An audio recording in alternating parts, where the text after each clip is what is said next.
Simpleng buhay mga kamanis. Tara, samahan niyo ako magluto ng sinigang na hipon. Ayan, i-prepare na natin lahat ng kanyang ingredients. Pero nahugasan ko na pala yung hipon. Ayan, hiwain na natin lahat ng ingredients. Ang hirap mga kamamis na walang taga-video. Tingnan mo yung nagiging kaliwahan na ako pag nakaharap ng camera.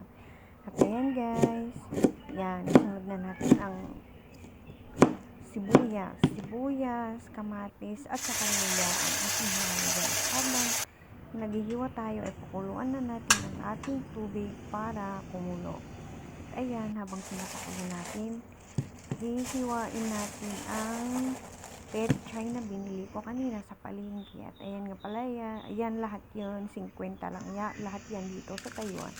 Ayan, hiwain ko na, tanggalin ko lang nasa dulo-dulo at saka hihiwain ko kasi medyo malaki-laki siya. Charot! Ayan, kumulo na ang tubig, ilagay na natin ang ating ingredients na hiniwa.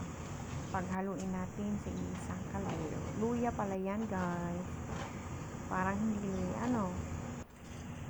Ayan, pag kumulo na, pwede na natin ilagay ang ating hipon.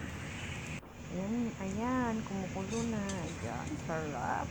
At saka, pagka kulo niya, ilagay na natin ang ating sinigang, asin at saka magic sarap, of course. And then, pag kumulo na ang ating hipon, ilagay na natin ang ating pechay. At ayan, very simple lang.